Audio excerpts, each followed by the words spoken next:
Thank you too. I like your green cabinets. I'm in the middle of a remodel myself, and I'm looking at paint colors. So good choice. Do you know the coffee chain Blank Street Coffee? They have do they Yeah. have yeah, I just walked into get a coffee recently. I love their green. So I asked them to take a cup home and I took that to a paint shop and said, can you make me this green? So that Oh wow. Blank Street green. Yeah.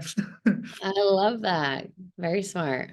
Anyway, so in regards to the movie, I'm interested to know what kind of for you goes into picking a role. I mean, specifically this one, of course. Do you have a sort of a process? Is there one thing that tends to grab you more than others? You know, be it story, character, who's directing, or is it kind of an amalgamation of all of the above? It's an amalgamation of three very important factors, without which I can't do it. It's the character and the arc of the character. It's important to have to make sure that your character starts off one way and is a different person by the end of the film, for me at least. Um, and the director, of course, um, whether it's a first-time director who has promise and who I believe in, or if it's a very well-established director whose work I admire and I have confidence in.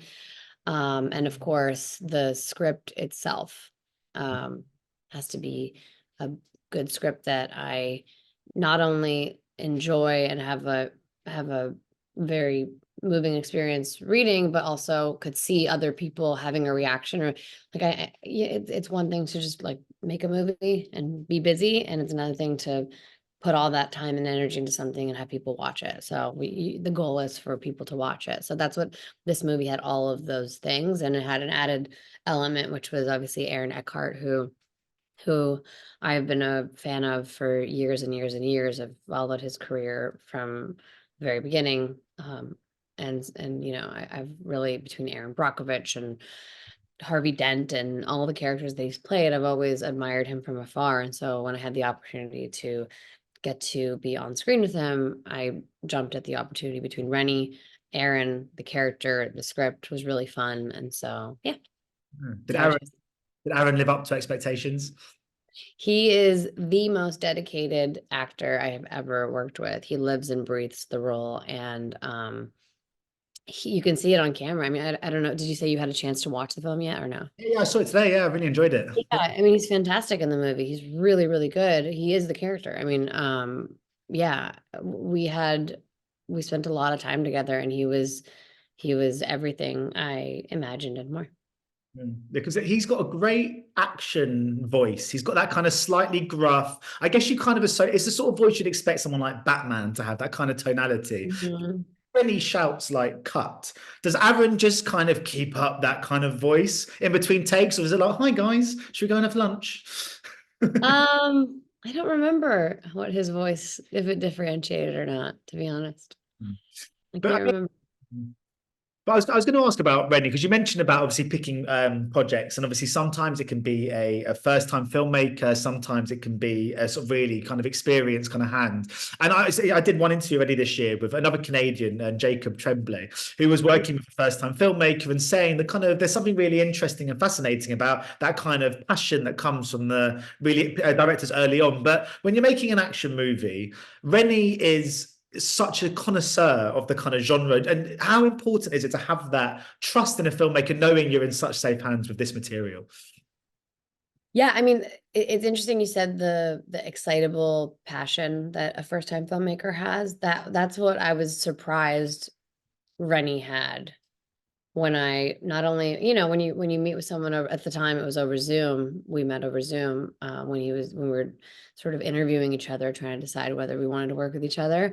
Um, you know, you always assume that that first meeting there, the energy is put on because they really want you to be in the movie. So I was like, oh, he's just like trying to win me over. But when I met him, and for every day thereafter in Greece, when we were shooting together, he has that childlike excitement still at his age, and after all the movies that he's made, he's still just like a little kid in a giant body because he's a very tall, massive figure, but he's like a giant teddy bear, and he's so sweet, he's so kind, he's so excited, he lives and breathes every single shot, he knows exactly what he wants, which is really cool.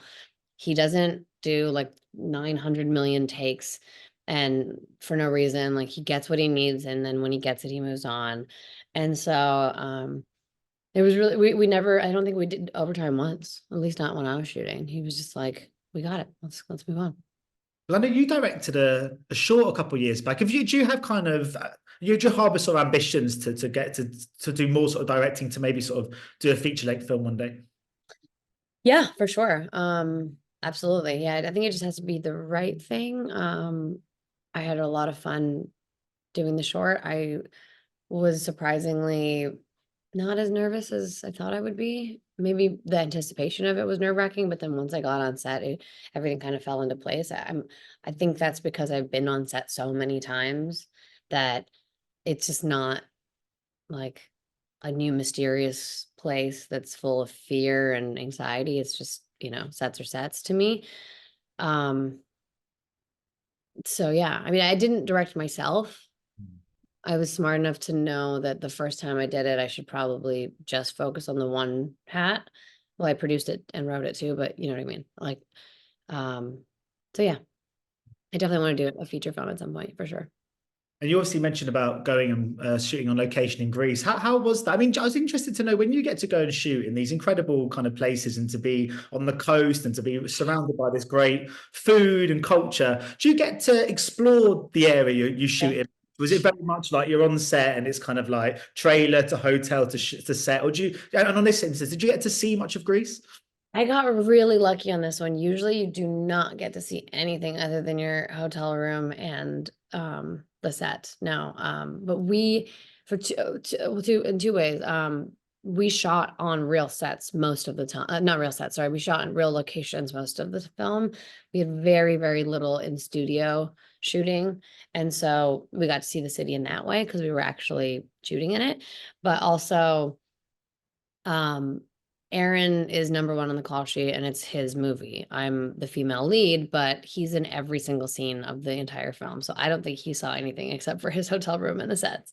But I had a lot more time off. I was done by, also when you shoot in Europe, you shoot only 10 hours. So I was home for sunset cocktails every single night. Um, I had a couple weeks off every so often, so I would island hop and see the Greek islands, and I went to Mykonos and Santorini, and I actually had a blast. I feel What a little guilty about how much fun I had, to be honest with you. what was the best meal you ate out there? Every single meal that I had, the Greek food is So, absolutely insane, and I'm scared because I want to say the Greek salad because the Greek salads were obviously so mm. delicious, but then I'll be honest, it took me a year to have another Greek salad after I left this movie. Like when I came back home, I did not want to look at a Greek salad ever again. I was interested because I was just this film and these kind of characters. It feels like there is kind of scope for more. I think I think there is this kind of world that we've kind of now stepped into. Is that something? Are there any conversations taking place in that regard? Is it something you'd be open to maybe to revisit Kate in some capacity? Yeah, if they gave me more like badass stuff to do, if there was a story to tell, and if I got to be a little bit more hands-on, and I think so, yeah, for Yeah. sure. Just any excuse to go back to Greece. I think we'd have to shoot it somewhere else That's for the true. story, but yeah. I'm interested to know, are there any kind of characters you've played across your career that you really would have loved to stepped into again, but never really had the opportunity? Stepped into, oh, you mean like, that's a good question. I feel like, earlier this last year, The Outlaws came out on Netflix. I did that with Pierce Brosnan and Adam Devine and Ellen Barkin. And it was the number one movie on Netflix for the first 3 weeks of the strike. So I couldn't talk about it.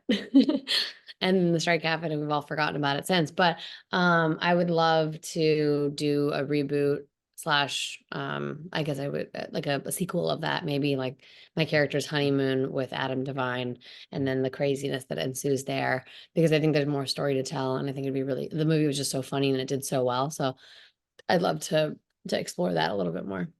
So, yeah, because you mentioned obviously not being able to speak about the film. I was like, do you think that in some ways when you do kind of press tours and you speak about movies, do you find sometimes you understand more about the project you made by proxy of just talking about it quite a lot and answering questions? Of course, yeah. And also because now you finally you've seen the movie. You've Mm. seen what it's become, up until that point, while you're making the movie, like you read a script and you have your interpretation of what it is. Like imagine reading a book. Like everybody reads a book and their imagination is completely different than the other person. So we're all making a movie hoping that we're all thinking about the same thing, but then until the movie comes out, you don't really know what it's going to be. And so now once it is what it is, and once you hopefully if you like it and you're talking about it, you get to it's finally a living, breathing thing. It's not just in your imagination. I mean, looking across your career, I mean, you played such an array of brilliant roles. I mean, Kate, just another one to kind of add to the list. Do you have a favorite character? Or let me rephrase that. Is if you could go for a drink with one of your characters, who would you most like to have a drink with? Ooh, that's a good question. Well, I gotta like rack through my resume real quick. Hold on, let me Google my I don't remember what I've done. Hmm. Oh my goodness. Jesus, I have done a lot of different things. Huh. This is hard. Very, very hard. Maybe my character from Sick Girl. It just came out during the pandemic, so I also didn't get to talk about that one. And I think I'd want to go for drinks with her because she seems fun. She seems like a good time, but she's also a disaster. She's a hot mess, and I'd want to tell her to like stop drinking, go to rehab, maybe. I don't know. Yeah. I'd have one night with her where we'd get really fucked up, and then I'd tell her to go to rehab. Oh yeah, of course, yeah. Yeah. You got to make the mistakes first, then be able to tell her the mistakes that have been made. I mean, if you see the movie, you'll see she made a lot of mistakes. So, Yeah. well, yeah. But obviously, I mean, there's so many of your sort of characters are so popular. I mean, obviously, Vampire Diaries is so popular amongst kind of fans, and they still get so excited at the potential of reunions and stuff like that. Do you guys still keep in touch? There must be an active WhatsApp group, surely, for a show like that. Yeah, we definitely keep in touch. I mean, I just spent New Year's with Paul Wesley, who's plays Stefan on the show, and him and his girlfriend, and obviously a big group of people. We just did a reunion not that long ago and saw each other, a bunch of us. We still speak to Julie Plec and Kevin Williamson, the creators. We have dinner with them every couple of months. And so, yeah, we're definitely very much in each other's lives. So my final question is, because obviously speaking to you so early in the new year, I wondered if you kind of go into New Year's with kind of aims and ambitions, like career-wise, of like things you want to kind of achieve that year. Are you one of those actors who has 5-year plans, and kind of like, right, I want to do this, this, and this, or do you kind of just see where the wind blows and just hope that you might keep making the right decisions? It's kind of a mix of both. Um, I I used to make a lot of plan. I mean, yeah, it's a mix of both because you need to have a direction and know what you want in order to then subconsciously make the decisions and make take the steps in the right direction to achieve those goals. So I do it every couple of years to just sort of make sure I'm still like wanting the same things. But at the same time, like anytime you make a plan, what's that expression? God laughs at you because like nothing ever goes according to plan. So there also needs to be, in my opinion, there needs to be a bit of like a loose go with the flowness. Otherwise, you have a blueprint in your mind of how you want your life to go. And if it veers a little bit off in a different direction, you just set yourself up for disappointment. And so um, I've just learned to not disappoint myself by setting goals that are out of my control. I think that's a big reason why I started producing and writing and directing my own things is because I can control those things and I can't control whether I get cast in the movie that I really, really want to be in, but somebody else gets it. And so, yeah. Well, whatever you're doing, it's working so far.